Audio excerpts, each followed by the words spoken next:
in today's video, we are going to do the mid-year book freakout tag. The first question is your favorite book that you've read so far. I'm going to answer this in two ways, one with rereads and one without rereads. If I was to take out what my favorite book was with rereads, would definitely be Dark Corners by Goldin. I love getting the second installment in the Rachel Crawl podcast to detective series. I love following Rachel Crawl. I love the stories, the intricacies, the pacing, and the character development. All around a very solid book. If I was going to include rereads, definitely The Witch Hunter.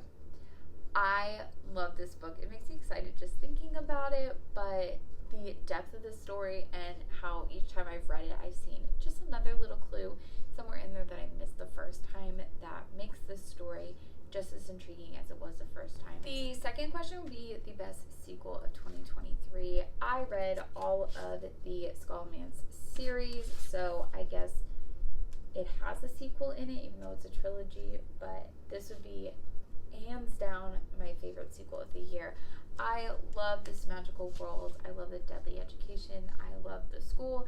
I love on the last one you get to get out of it and following those characters. So such a great story and a magical system that you don't see everywhere else. It is a YA, but I still feel like there is a lot of depth to the story, and I would highly recommend it. The next question would be a new release you want to read but have yet to, and that would definitely be The Writing Retreat by Julia Bartz. I've heard so many fantastic things about this story. I've also heard some negative, but I just love the premise of the idea of this writing retreat, maybe a little bit of a closed circle mystery. I'm so excited to read it. I don't know why I haven't read it, and I also just think the cover is so beautiful, but this is one that I'm definitely looking forward to reading. It is the most anticipated release of the second half of 2023, and that would be Mr. Magic by Kiersten. I did read Haig by her. I wasn't extremely thrilled with it, but I was still intrigued, so I'm excited to see maybe if this story may have a little bit more depth, some of the things that I felt the first story was missing, and be that story that's going to be really fantastic. But this one is more of a supernatural thriller, which I think is really exciting, and I'm great. Another question is the biggest disappointment. Just Like Home by Gailey. I had so many high hopes for this book, and it just let me down. It was so dull, it was so boring, and then the end was what I wanted the whole story to be, but it just didn't mesh. It didn't come in enough. There was not enough of it. So overall, I don't know. I was let down by this, and I wanted it to be more. The next question is the biggest surprise of 2023. I will say this is definitely it. The Secret Runners in New York by Reilly. This was a cover by. This is a YA dystopia. All things that are not typically books, not typically something that's going to intrigue me or I'm going to overly enjoy. However, I genuinely, truly enjoyed this book, every second of it. There's a group of teenagers who can go under New York and go into this tunnel, which will take them to a portal in the future, and they see the world crumbling. I think it's so fantastic to be able to go back and forth in time, and how he did that in this system, and his writing is fantastic. It's definitely fast-paced, action-packed, like it's just all around. It was such a fantastic book, and definitely one I will be rereading. Favorite new author, whether it's a debut author or new to you, I have to go with Noelle W. Ihli. I read The Thicket. She is a new to me author. She does have other books that I'm extremely excited to read. I was hooked from this book in the first chapter. It is fast-paced, it's intriguing, it's a horror, but this guy commits these murders in this haunted house, walks out covered in blood, nobody thinks anything of it. They reopen this haunted house.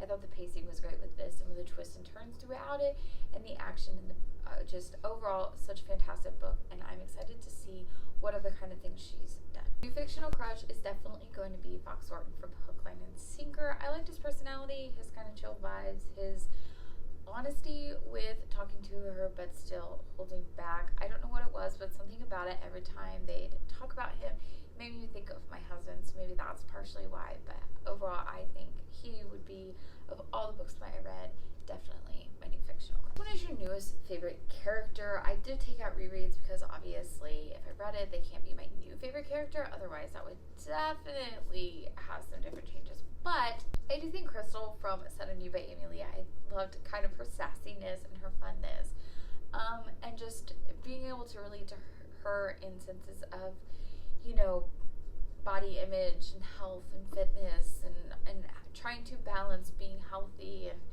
not letting it overtake you, but also just her sassiness and her personality I thought was really great. So definitely would be my newest favorite character. The next one's a book that made you cry. I don't typically cry in books, but I will say that I found the story behind The Midnight Library and the way Matt Haig wrote it of just really appreciating all the little things in your life and not understanding how something so small to you may have such a giant impact on others.